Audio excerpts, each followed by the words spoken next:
Hello everyone, welcome to X academy. Understanding number series चल रही थी अपनी। अपना अगला टॉपिक रहेगा LCM. Very very most important topic है ये। LCM stands for least common multiple. Hindi में बोलते हैं लघुत्तम समापवर्त्य, है ना। डेफिनेशन है lowest number which is divisible by all the given number. हमको किसी ने नंबर दी 1 2 3 और ये सबसे छोटी से छोटी संख्या जिसका इन तीनों का जिसमें भाग चला जाएगा। जैसे कि इन तीनों का भाग 6 में चला जाएगा, है ना, 12 में चला जाएगा, 120 में भी चला जाएगा, लेकिन इनमें सबसे छोटी अपन को देखनी है वो 6 होगी। जिस 6 6 1 से भी डिवाइड हो रही है, 2 से भी डिवाइड हो रही है, 3 से डिवाइड हो रही है। इसी को अपन एलसीएम बोलते हैं। अब यहाँ पे ये तो डेफिनेशन थी, क्लियर हो गई। 3 स्टेप में सॉल्व करते हैं। फैक्टराइजेशन ऑफ नंबर्स, ठीक है। सबसे पहले प्राइम फैक्टर्स में कन्वर्ट करेंगे अपन नंबर्स को, और फिर सारे फैक्टर्स जो अलग अलग हैं, कॉमन फैक्टर्स को एक ही बार लेना है, इसका मतलब ये है। और फिर उन सारे फैक्टर को कलेक्ट करने के बाद उनमें मल्टीप्लिकेशन करना है ना। ये प्रोसेस है सिंपल सी, ज़्यादातर लोगों को पता ही होगा। तो फैक्टराइजेशन कैसे करना है मैं पहली स्टेप बता दूं। पहली स्टेप ये है, यहाँ लिख के बताता हूँ। 5, 15 और 25 अपन देखते हैं ये ज़्यादातर संख्या में किसका भाग चला जाएगा, उससे अपन डिवाइड करेंगे। तो 5 का भाग तीनों में चला जाएगा, तो 5, यहाँ बचेगा 3 और यहाँ 5। अब 3 का देंगे 1 और 5, अब 5 का फिर से देंगे 5, 1 1 1, है ना। इनका कलेक्शन करना है डिस्टिंक्ट फैक्टर का। ये डिस्टिंक्ट ही है, जैसे अपन इसका अलग अलग फैक्टराइजेशन करते तो ये होता 5, इसका होता 3 गुणा 5, इसका होता 5 इंटू 5, ये एक नहीं 5 है ना। और इसमें कॉमन 5 है तो 5 एक बार लेते, फिर 3 एक बार ही है तो एक बार ले लेंगे, और 5 है तो 5 ले लेंगे, है ना। तो ये collection of all distinct factors है। अब इसका मल्टीप्लिकेशन करेंगे तो आंसर आएगा 75। ये आंसर होगा, ये एलसीएम होगा अपना। तो एलसीएम इक्वल टू 75, है ना। इतनी सी प्रोसेस है। एक वेरी इंपॉर्टेंट फॉर्म वो है इसकी प्रॉपर्टी एलसीएम की, कि एलसीएम नेगेटिव नंबर के लिए डिफाइंड नहीं किया गया है, ना जीरो के लिए किया गया है, ना नेगेटिव के लिए किया गया है। वेरी इंपॉर्टेंट फैक्ट है ये, याद रखना। क्योंकि मान लो अपन 0 और 1 का एलसीएम निकालने का कोई बोलता है, तो अपन को लीस्ट कॉमन मल्टीपल चाहिए जिसमें इन दोनों का भाग चला जाएगा। और अपन किसी संख्या को अगर 0 से डिवाइड करते हैं, किसी भी संख्या को x को 0 से डिवाइड करते हैं, तो उसका मतलब होता है इनफाइनाइट। तो वो डिफाइंड हो ही नहीं सकता, तो 0 से पॉसिबल ही नहीं है। अब नेगेटिव नंबर से अपन देख लेते हैं कि कोई भी एग्जांपल ले लेते हैं। इनका एलसीएम अगर निकालने का कोई बोलता है तो ये भी नॉट डिफाइंड है, बिकॉज अपन को लीस्ट कॉमन मल्टीपल चाहिए इन सबका। लीस्ट तो माइनस में अगर अपन ढूंढेंगे तो माइनस में -5 भी सही है, इसमें -1 का चला जाएगा, 1 का चला जाएगा, है ना। -6 भी सही है, -8 भी सही है ना। कितना भी हो सकता है माइनस में, तो माइनस इनफाइनाइट तक। तो इसमें डिफाइंड नहीं है। ये मैंने एग्जांपल ऐसे ही ले लिए हैं कि इसका नॉट डिफाइंड, इसका नॉट डिफाइंड, है ना। ये अपन थोड़े से एग्जांपल सॉल्व करते हैं एलसीएम के प्रैक्टिस के लिए। ये दोनों प्राइम नंबर ली हैं पहले एग्जांपल में, 11 और 13। इन दोनों प्राइम नंबर में किसी भी नंबर का भाग नहीं जाएगा। तो थोड़ा आइडिया हो कि प्राइम नंबर कौन सी है, तो अपन उसको उसी से डिवाइड करेंगे। तो पहले 11 को और 13 को 1। तो एलसीएम इक्वल टू हो जाएगा 11 इंटू 13, तो ये हो जाएगा 143। ओके, दूसरा एग्जांपल लेते हैं। 10, 100, इसको 2 से डिवाइड कर सकते हैं, है ना। इसको कोई कॉमन नंबर से डिवाइड कर पाएँ तो सबसे छोटी 5 ही है, 5 से डिवाइड कर सकते हैं, और ये 10 बचेगा, है ना। तो ये अब लास्ट में 1 आ गया, अगला 10 है, तो ठीक है, इसको एज इट इज़ मल्टीप्लाई कर सकते हैं। तो 2 इंटू 5 इंटू 10 इक्वल टू हो जाएगा 100, है ना, 58। ओके, अब ये वाला एग्जांपल सॉल्व करेंगे। इसको डिवाइड करेंगे, इसे 44 11 से डिवाइड हो जाएगा, ये 11 से डिवाइड हो जाएगा, है ना। तो 65 एज इट इज, इसका 13 और इसका 4, है ना।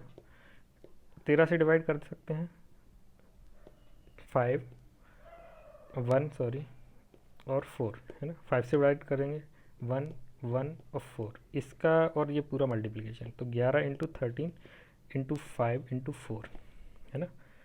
इसका 143 और इसका, है ना, इसका मल्टीप्लाई हो जाएगा 6 8 2 और 0, ये आंसर होगा। अब ये है अगला इफ़ एलसीएम, ये क्वेश्चन है, इंपॉर्टेंट क्वेश्चन है। इफ़ एलसीएम 10 20 और n इक्वल टू 60 है, तो दो क्वेश्चन दिए इसमें कि what will be the lowest number of n, how many values of n is are possible. ये सिंपल क्वेश्चन है हालांकि, पर इम्पोर्टेंट क्वेश्चन है ना। अपन अगर एलसीएम दिया हुआ है इसका ऑलरेडी कि 10 का 20 का और n का जो एलसीएम है वो दिया हुआ है 60, है ना। और अगर अपन इन दोनों का एलसीएम निकालें 10 20, इन तीनों का ही निकालते हैं, n लिख लेते हैं, तो अपन क्या निकालेंगे 2 5, फिर 2 करेंगे तो 5 इंटू और 5 से करेंगे तो 1 1, है ना। और n एज इट इज है, तो अब इसका जो है 2 into 5 into n equal to होना चाहिए 60। n की पॉसिबल वैल्यूज़ निकालनी है ना।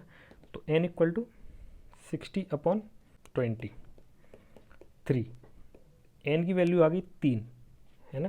तो 10 इंटू 20 इंटू 3 इक्वल टू 60 हो सकता है ना। ये एक आंसर आ गया पहला वाला कि n की वैल्यू क्या रहेगी। दूसरा जो क्वेश्चन दिया हुआ है पॉसिबल वैल्यूज़ कितनी है, तो अपन यहाँ पे इसमें चेंजेस कर सकते हैं, इसका फैक्टराइजेशन कर सकते हैं। एक वैल्यू तो ये पॉसिबल है, अगर मैं इनके जो फैक्टर्स हैं 2 इंटू 5, इसके फैक्टर हैं 2 इंटू 5, इसके फैक्टर्स के आधार पे मैं अगर इसके पॉसिबल वैल्यूज़ निकालूं, जैसे कि मैं अगर इसमें 2 का मल्टीप्लाई कर दूं तो क्या इसमें चेंज होगा? नहीं होगा, क्योंकि ये तो कॉमन है ना, इसलिए। तो यहाँ पे मैं 2 इंटू 5 ये फैक्टर्स में ऐड कर सकता हूँ जितने पॉसिबल होंगे। तो पहले मैं 3 इंटू 2 एक वैल्यू हो गई, फिर 3 इंटू 2 ये एक वैल्यू हो गई, 3 इंटू 2 इंटू 5 ये एक वैल्यू हो गई, 3 इंटू 5 ये एक वैल्यू हो गई। इतनी पॉसिबल वैल्यूज़ हैं, है ना, ये वैल्यूज़ हैं। तो अगर कोई वैल्यूज़ पूछे कौन कौन सी पॉसिबल है, तो ये हो गई 5 वैल्यूज़, और नंबर ऑफ़ वैल्यूज़ पूछ रहा है यहाँ पे, तो आंसर आ जाएगा 5, इसका आंसर आ जाएगा 3, है ना। एक ये फॉर्मूला है, बहुत इंपॉर्टेंट है, एलसीएम ऑफ फ्रैक्शन। फ्रैक्शन का एलसीएम कभी निकालने की ज़रूरत पड़ी तो कैसे निकालेंगे? तो एलसीएम ऑफ फ्रैक्शन में, फ्रैक्शन का मतलब क्या होता है, ऊपर कोई वैल्यू दी होगी, नीचे कोई वैल्यू दी होगी, p/q। इसका एलसीएम जो न्यूमरेटर है उसका एलसीएम और डिनोमिनेटर है उसका एचसीएफ, ये होता है अपना फ्रैक्शन का एलसीएम, है ना, एलसीएम ऑफ फ्रैक्शन। तो एक उदाहरण से देखते हैं, इसका अपन को एलसीएम निकालना है। तो इन दोनों का एलसीएम और इन दोनों का एचसीएफ, है ना। तो इन दोनों का एलसीएम क्या होगा? 28, कैलकुलेट कर लेना। इसका एचसीएफ क्या होगा? कॉमन नंबर ढूंढनी है, एचसीएफ अभी आगे पढ़ाऊंगा मैं, तो 5 हो जाएगा, ये आंसर होगा। अब अपन आगे इसके एप्लीकेशन पढ़ेंगे कि एलसीएम का रियल लाइफ में क्या यूज है, नॉर्मल क्वेश्चंस में कब काम आएगा। तो एक ये क्वेश्चन है, Ram can do a job in 18 days and Shyam can do the same job in 12 days, how many days will it take if both start work together. Example B पहले सॉल्व करते हैं, उसके बाद एग्जाम्पल ए करेंगे, इससे क्लियर हो जाएगा एलसीएम का बेसिक फंडामेंटल है क्या। If a person have an apple every 4th day, है ना, एप्पल एवरी 4th डे ले रहा है, have an orange every 10th day, orange every 10th day ले रहा है, और grapes every Sunday, Sunday mean 7th day मान लीजिए, है ना। Then after how many days he will have all 3 fruits. अगर ये वाली लाइन वो लिख के देता, इसका मतलब ये है कि पहला जो दिन था उस दिन उसने तीनों फल खाए थे, अब अगला दिन कब आएगा जब वो ऑल 3 फ्रूट्स विल हैव, है ना। जैसे मान लीजिए कोई आदमी एवरी सेकंड डे एप्पल खाता है, एवरी थर्ड डे मैंगो खाता है, एवरी सिक्स्थ डे ऑरेंज खाता है। तो पहले दिन उसने मान लो AMO तीनों खा रहा है, तो एवरी सेकंड डे वो खाएगा एप्पल एवरी सेकंड डे, है ना। एवरी थर्ड डे मान लीजिए वो मैंगो ले रहा है ना, और एवरी सिक्स्थ डे वो ऑरेंज ले रहा है। तो ये जो मीटिंग हुई ये छठवें दिन हुई है ना, सिक्स्थ डे हुई, तो इसका LCM निकालेंगे ना, वो सिक्स आएगा। तो सिक्स्थ डे वो तीनों फल खाएगा। तो LCM का ये एक बहुत बड़ा एप्लीकेशन होता है। बस इस एग्जांपल को सिंपली सॉल्व कर देंगे कि फोर्थ डे वो एप्पल खा रहा है और ऑरेंज ले रहा है, जो है हर 10th डे ऑरेंज ले रहा है, और ग्रेप्स ले रहा है 7th डे ग्रेप्स, है ना। इसका LCM जो होगा के लिए इसका LCM निकाल देंगे। तो LCM सिंपली निकालना बताया था, 4 7 2 से डिवाइड करेंगे, 2 5 2 7, इसके बाद 2 से फिर से डिवाइड कर सकते हैं, तो 5 1 7, इसके बाद 5 से डिवाइड कर दो, 1 1 7, अकेला 7 बचा, मल्टीप्लाई कर दो तीनों का, तो 2 × 2 × 5 × 7 इक्वल टू 140। तो 140th डे, ऐसे ही चलेंगे 140 डे, 140वें दिन वो जो है तीनों फल खाएगा। एग्जाम्पल A सॉल्व करते हैं।